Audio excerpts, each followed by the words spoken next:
धारी श्याम बने बारी, जय जय राधा रमण गिरधारी। गिरधारी श्याम बने बारी, कृष्णाय वासुदेवाय हरे परमात्मने प्रणतः क्लेशनाशाय गोविंदाय नमो नमः। बोले गोविंद भगवान की जय। आइए हम सभी लोग आज जो है वैशाख महात्म के अंतर्गत का 20वां अध्याय श्रवण करेंगे। वैसे थोड़ा बड़ा अध्याय है ये,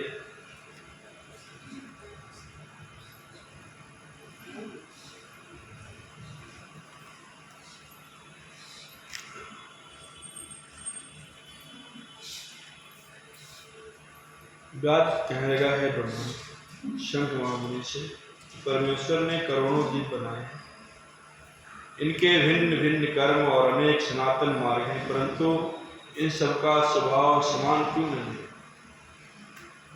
यह जानने की मेरी इच्छा है, आप विस्तार पूर्वक बताएं। क्योंकि हर जीव को भूख लगती है, हर जीव को निद्रा आती है, सभी जीवों को सुंदर दृश्य, सुंदर श्रवण, सुंदर स्पर्श ये सब प्रिय है, फिर भी स्वभाव एक जैसा क्यों नहीं है? सभी का रक्त एक भी जैसा लाल होता है, हर मनुष्य का, फिर भी स्वभाव में अंतर क्यों है? ये शंख महामुनि का बड़ा प्रश्न है। तो शंख महामुनि कहते हैं संसार में रजोगुणी, सतोगुणी और तमोगुणी 3 प्रकार के जीव होते हैं। ध्यान देना, रंग रूप हो सकता है एक जैसा हो, सबके मुंह के ऊपर नाक रखी हुई है, लेकिन सभी के अंदर जो गुण हैं वो 3 गुण विद्यमान हैं। ये सभी के अंतर है। इनमें रजोगुणी, सतोगुणी, तमोगुणी 3 प्रकार के जीव होते हैं। इनमें जो रजोगुणी जीव होते हैं वो रजो कर्म करते हैं, वहाँ उनकी बुद्धि पाप और पुण्य मिश्रित बुद्धि होती है, तो उसी प्रकार के ये कामना भी रखते हैं और उसी प्रकार के पाप और पुण्य मिश्रित कर्म भी करते हैं। इनकी बुद्धि पाप पुण्य मिश्रित होती है, इसी कामना के निमित्त पाप और पुण्य दोनों कर्म किया करते हैं, जिससे स्वर्ग और नरक दोनों ही प्राप्त होते हैं। संसार में बार बार जन्म लेते रहते हैं क्योंकि इनकी बुद्धि इसी प्रकार की होती है। तमोगुणी जो लोग जो होते हैं वो तमो कर्म करते हैं, निष्ठुर होते हैं, निर्दयी होते हैं और सभी से द्वेष रखते हैं, जिससे बहुत दुख प्राप्त होता है इन्हें बार बार, और ये राक्षसों से लेकर के पिशाच आज तामसिक गतियां प्राप्त करते रहते हैं। सतोगुणी जो व्यक्ति होते हैं सतो कर्म करते हैं, धर्मशील होते हैं, दयावान होते हैं, श्रद्धावान होते हैं, पराई निंदा न करने वाले, कामना रहित होते हैं, ओजस्वी होते हैं, और ऐसे लोग जो है ऊर्ध्व लोक की गति को प्राप्त करते हैं। लेकिन इनके गुणों में विस्मृता होने के कारण इन्हें बार बार जन्म लेना पड़ता है। अर्थात मुक्ति के सत्वगुण आने से मुक्ति नहीं आ जाएगी, क्योंकि कारण क्या होता है, मुक्ति तब प्राप्त होती है जब रजोगुण, तमोगुण और सतोगुण इन तीनों गुणों से व्यक्ति या जीव ऊपर उठ जाता है, तब उसे जाकर के मुक्ति प्राप्त होती है। क्योंकि परमात्मा इन गुणों से निर्मित नहीं है। परमात्मा के अंदर सतोगुण, रजोगुण और तमोगुण नहीं है, क्योंकि इन गुणों से वह परे है।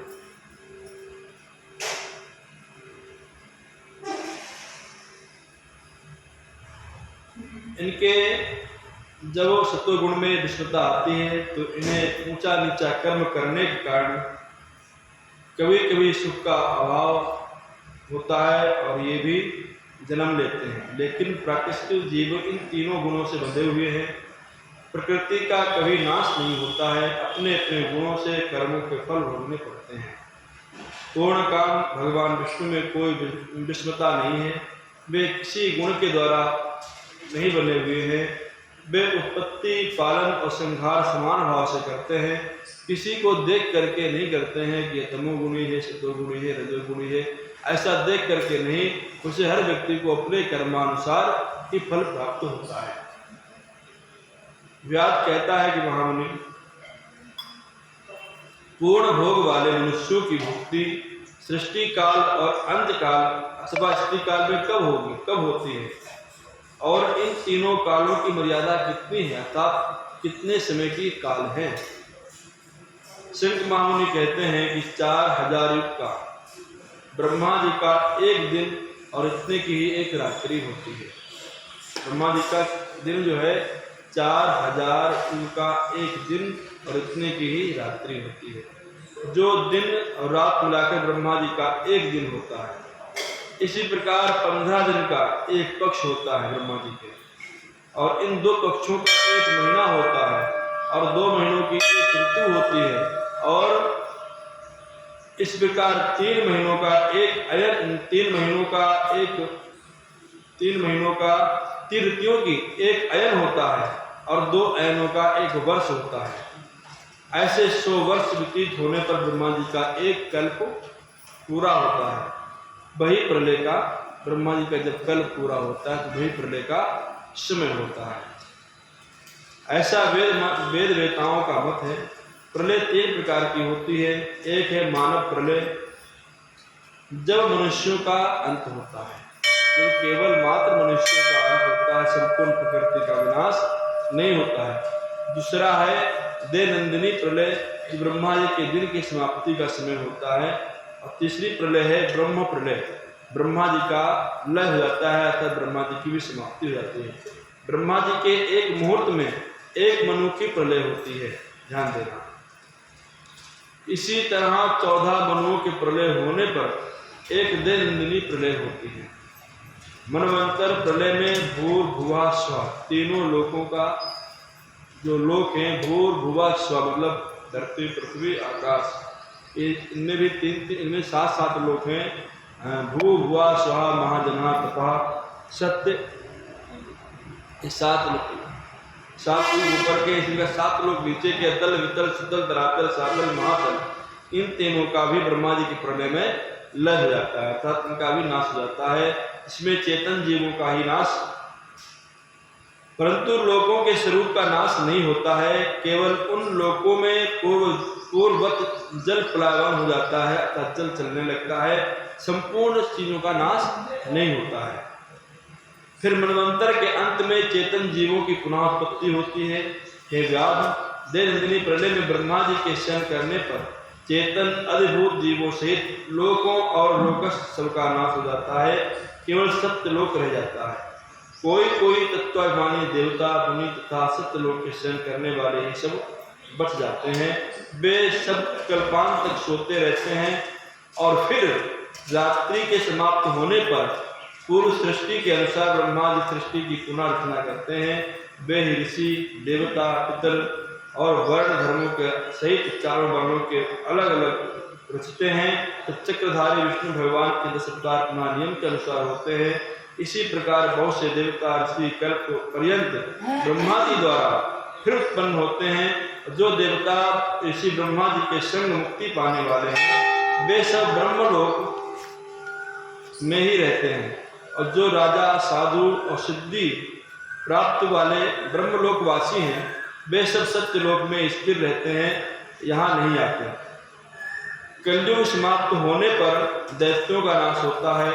फिर वे सब अपने अपने कर्मानुसार वैसे ही कर्म करने वाले होते हैं, और अपने स्थान में जाकर के अपने अपने गोत्रों में उत्पन्न होते हैं। अब तेरे सामने सृष्टि काल और मुक्ति काल का वर्णन करूंगा, सो सावधान होकर के सुन। देव भगवान का एक निमेष ब्रह्मा जी के कल्प के बराबर होता है। निरंतर भगवान का उतना ही उन्मेष एक पलक का खुलना होता है। निमेष के अंत में उन्हें अपने कुच्छिष्ट लोगों के सृजन की इच्छा होती है। जब सब लोगों और अनेक जीव समुदाय को अपने उदर में रखते हुए, जिनमें कितने सृजन योग हैं, कितने मुक्ति योग हैं, कितने ऐसे हैं जिनका लिंग देह छूट गया है, वे सुप्त हैं, संसार में स्थित हैं तथा तमोगुण युक्त हैं, और ऐसे भी हैं जिनके पूर्व कल्प में लिंग भंग हुए हैं। मानव पर्यंत जीव कोश जीवन मुक्त और मुक्तिगामी के जो पूर्व कल्प में विमुक्त ब्रह्मा से लेकर मनुष्य पर्यंत विष्णु की कुक्षी में समाविष्ट होकर के जो ध्यानावस्थित रहे हैं, वे उन्मेष के प्रथम भाग में चतुर्व्यूहात्मक विभूषांड गुण होकर के व्यूह में स्थित होकर वासुदेव द्वारा ब्रह्मा जी को सायुज्य मुक्ति देकर महाविभूत पश्चात महात्माओं को तत्वज्ञानी रूप सायुज्य मुक्ति देते हैं, और किसी किसी को सामिक मुक्ति देते हैं तथा अन्य मनुष्यों को सालोक मुक्ति देकर के अनिरुद्ध रूप में संपूर्ण स्थिति लोकों का अवलोकन करते हैं। प्रद्युम्न रूप में सृष्टि के रचने का विचार करके माया जया कृति शांति आदि शक्तियों से विवाह करके महाविष्णु भगवान भिन्न भिन्न कर्म और आशय वाले लोगों की रचना करते हैं। वे शक्ति से युक्त स्वयं पूर्ण काम है। नेत्र खोलने के अंत में फिर भगवान विष्णु योग माया का आश्रय लेते हैं और विभस्त संकर्ण द्वारा चराचर का नाश करते हुए सब उस महात्मा का अवर्णीय काम है। यह कार्य ब्रह्मादि तथा योगियों द्वारा भी कथनीय है। यह सुन व्यास ने पूछा है, महाराज भागवत धर्म कौन से हैं, किन किन धर्मों से विष्णु भगवान प्रसन्न होते हैं? व्यास के पूछने पर शंख महामुनि कहते हैं, जो शुद्ध चित्त से संतों के उपकारी संतों की सेवा करते हैं, अनिंदक हैं, निष्काम हैं, लोक के प्रतिकूल ना हो, हरि स्मरण में मन लगने वाला, ममताहीन, सदाचारी, जिनका वेद शास्त्र गुरु साधु शुभ कर्म में विश्वास है, वे जो विष्णु भक्त हैं, वे ही सात्विक धर्म कर्म हैं। ध्यान देना, वर्ण आश्रम के विभाग में 4 प्रकार के हैं। प्रत्येक धर्म नित्य नैमित्य काम इन भेदों से 3 प्रकार के होते हैं। जब वे भगवान के अर्पण किए जाते हैं तो वे सब सत्वगुणी युक्त भगवत धर्म ही हो जाते हैं। किसी कामना के निमित्त अन्य किसी देवता के अर्पण करने से वे रजोगुणी हो जाते हैं। ध्यान देना, अगर भगवान नारायण में सत्वगुण होता है और भगवान नारायण को अपना कर्म संपूर्ण कर्म जीवन का अर्पित करते हैं तो सारा कर्म जो है सत्वगुणी हो जाता है। यदि आप किसी अन्य देवता को अपना कर्म अर्पित करते हैं तो वह रजोगुणी या तमोगुणी हो जाता है। रजोगुण हो जाते हैं। राक्षस पिशाच निष्ठुर देवताओं का पूजन तथा हिंसा आदि निंदक कर्म ही तमोगुणी है। सत्वगुणी लोगों के सद्धर्म ही भागवत धर्म है, जिनकी जीव में मन में भगवत स्मरण हो, ध्यान भगवान के चरणों में हो, सदाचारी परोपकारी ममता रहित, जिनका शास्त्र गुरु साधु कर्म श्रुति स्मृति में विश्वास हो, सब देशों में घूमना, सब कर्मों को देखना और सब धर्मों को सुनना आज, परंतु चित्त को विषयों में रखने वाले मनुष्य कुछ भी नहीं कर सकते। जैसे उत्तम स्त्री नपुंसक कुछ नहीं कर सकती। कामना रहित होकर श्रद्धा पूर्वक जो धर्म किए जाते हैं वे ही भागवत धर्म है। इस लोक और परलोक में सुख देने वाले बहुत से धर्म हैं, परंतु क्षीर सागर में सबके हित के लिए जैसे दही से मक्खन निकाल देते हैं, वैसे ही लक्ष्मी जी को भगवान ने वैशाख धर्म बतलाए हैं, जो विष्णु भगवान को प्रसन्न करने वाले हैं। धन पाकर बावड़ी कुआं सरोवर बनवाना, मार्ग में छाया करना, प्याऊ बनवाना, प्याऊ लगवाना, सुपात्रों को दान देना, छतरी जूता खनाव सुगंधित द्रव्य कपूर पुष्प तांबूल गोरस शहद चटाई कम्बल पलंग वस्त्र अन्न का दान गौदान, रास्ता में थके हुए ब्राह्मण आदि का चरण धोना, पंखा से हवा करना, उपटन करना, शरबत पिलाना, नमक मीठी छाछ ईख का ककड़ी आदि का दान करना, रसायन का दान करें और पितरोत्सवों के निमित्त तर्पण करे, तेल उठन छोड़ दे, कांसे के पात्र में भोजन ना करे, निषिद्ध भोजन और व्यर्थ विवाद ना करे, घिया गाजर लहसुन तरोई चौलाई बैंगन मसूर मूली गूलर बेलफल सिंगसोड़ा का सेवन वैशाख में भूल करके भी ना करे, ना करे। अगर ऐसा करता है तो चांडाल योनि में जन्म लेकर के 100 जन्मों तक पशु बनता है। ऐसे मधुसूदन भगवान को प्रसन्नता के लिए व्रत करे। व्रत के समाप्तन होने पर विष्णु भगवान की प्रतिमा बनाकर वस्त्र आभूषण सुसज्जित करके पूजन आदि करके ब्राह्मणों को भोजन कराकर दक्षिणा सहित प्रतिमा अर्पण करे। वैशाख सुदी द्वादशी को जूता छतरी दान करे। दान देकर ब्राह्मणों को जिमा करके अर्थात खिला करके ठंडा जल दही अन्न तांबूल दक्षिणा लेकर कहे कि हे मैं धर्मराज, यह मैं धर्मराज के निमित्त दान करता हूँ। यमराज मुझ पर प्रसन्न हो। फिर अब सभ्य होकर गोत्र से उच्चारण करके दही और अन्न पितृषों की तृप्ति को अक्षय होकर कहकर दे। फिर गुरु को दे।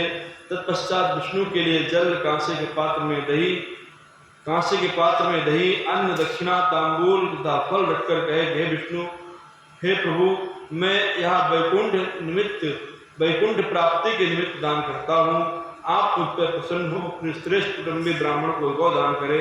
ऐसा करने से मनुष्य पापों से छूट करके अपने 100 कुलों का उद्धार कर सूर्य मंडल को भेद करके विष्णु के परम धाम को जाता है। जब सूर्यदेव जी व्याध से वैशाख धर्म मास के धर्मों की कथा कह रहे थे, तब सबके देखते देखते वहां पर पंचशांखी वृक्ष पृथ्वी पर गिर पड़ा। उस वृक्ष की कोतर में एक भयंकर बड़ा सर्प तत्काल पाप रूपी देह को त्याग कर दिव्य देह धारण करके हाथ जोड़ के सिर झुका करके वहां पर बैठ गया। कल आगे बताएंगे। गोविंद भगवान की सर्प का क्या हुआ।